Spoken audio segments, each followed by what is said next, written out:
What's going on, everybody? Welcome back to the channel. Hope all's good wherever you are. In this video, we have Charlie Kirk and Vivek Ramaswamy in Pennsylvania with a very pro-Trump student attendance debating a crazy person.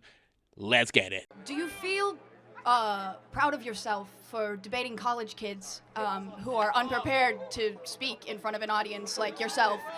Hold on. You're 30 years old. We can agree you're 30 years old, right? Do you think that's a little bit silly?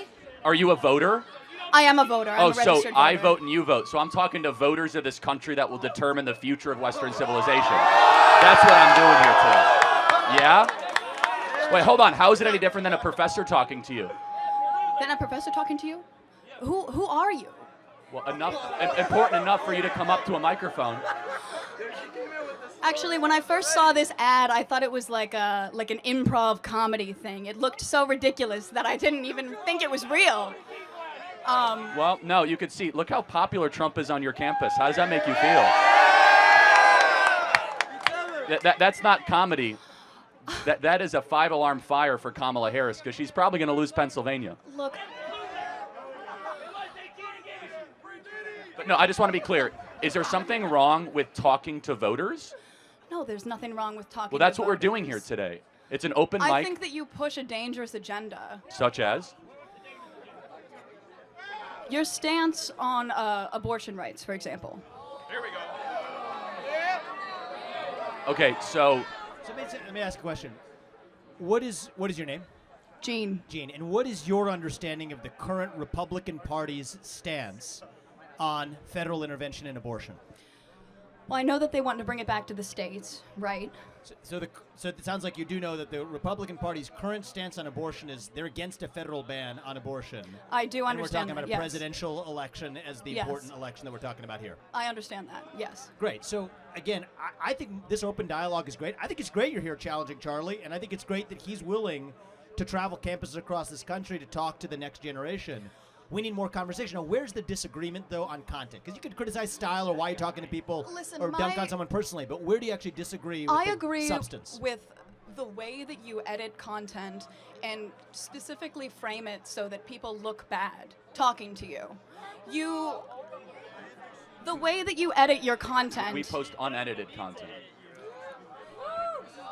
Let me just ask you one thing, though, because personal insults can fly in all directions.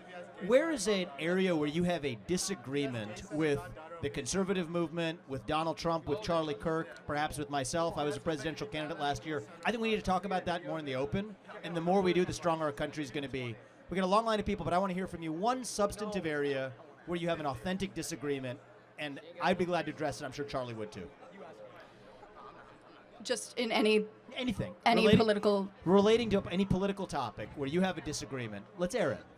Guys, before we get into the meat and potatoes of this video, if you don't mind just smashing that thumbs up button for me, that would really help me out. And if this is not your first time watching one of my videos and you're not yet subscribed, hopefully this will be the video in which I earn your subscription. Let's get back to the video. Okay. I disagree with some of the laws that are being pushed in Congress that are against the LGBTQ community and the trans community. Okay, so let's talk about that. I'm going to give you my view, and then I want to hear yours. Okay. My view is that if you're a fully grown adult, 18 or above, you're free to live how you want, dress how you want, marry who you want if you want, if you're over the age of 18. I agree. But you are not free to indoctrinate children in schools who are not yet of the age of consent. You are not free, just as you're a 17-year-old or a 15-year-old can't get a tattoo on their own, I don't think that you should be able to go or until the age of 18. And so the lines that I draw here is that men are free to claim to be women and swim in swimming pools. You're not free to claim trophies in a women's sports competition. You're not free to enter a women's locker room. You're not free to change a language, and you're not free to actually indoctrinate our children who are under the age of 5 in schools. Do we agree on the fact that adults should be able to live freely while still treating children differently? If so, we're on the same side of this issue. Listen, I agree with the majority of what you said. However, I don't think that you're understanding the implications of the laws that are trying to be passed.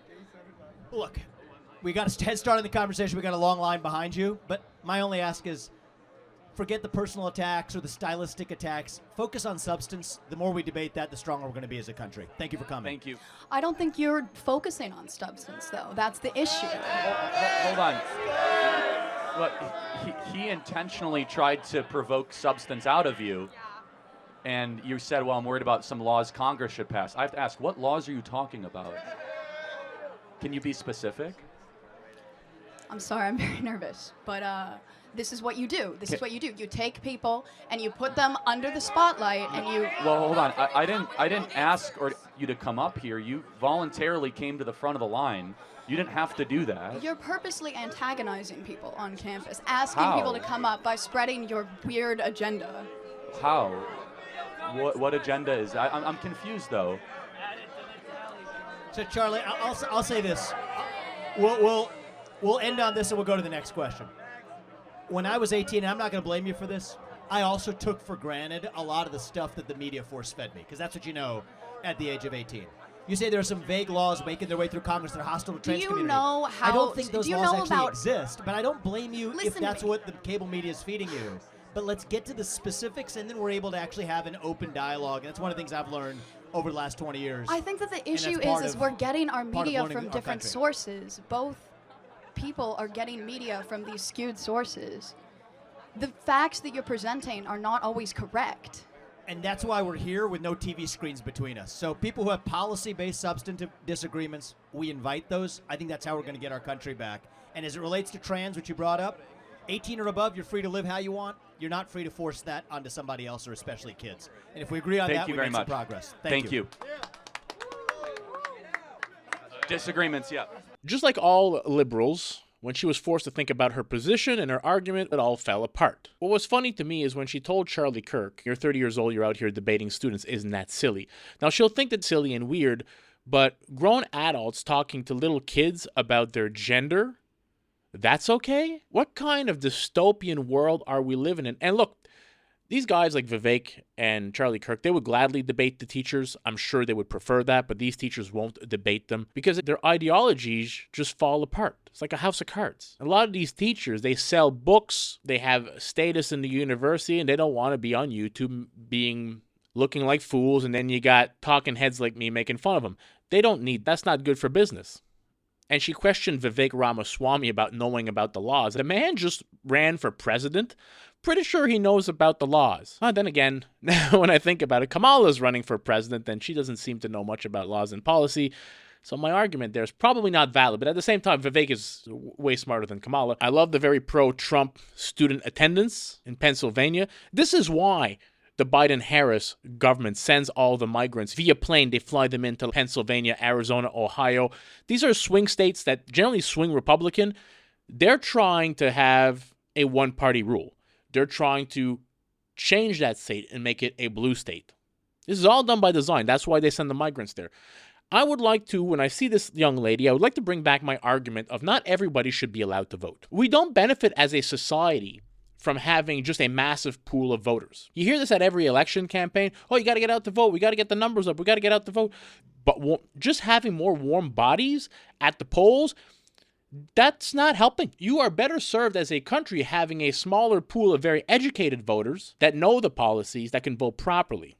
That is what we need. The founding fathers of America never intended back in the day for everybody to be allowed to vote. Only landowners could vote. Now, I get that was very disparaging to women and black people at the time. We're not there anymore.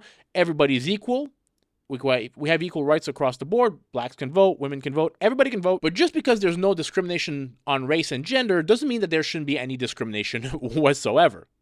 There should be an idiot discrimination. And I'm not saying like a forever one, but I do think that if you're going to vote, one, you should have voter ID. The fact that some people are against that is still beyond me. At the same time, I also think there should be a very small civics test. Like a small one, 10, 20 questions, nothing crazy. Just stuff that you think you would know about the current political landscape or about America if you're going to be allowed to make a big decision on the country's future. That way, if, I don't know, let's say, for example, a migrant shows up and has no ID and they're going to let him vote, he would still have to pass the civics test, and if they don't, they can't vote. Try again next time when you educate yourself on the country, and maybe in the next election season, you can vote.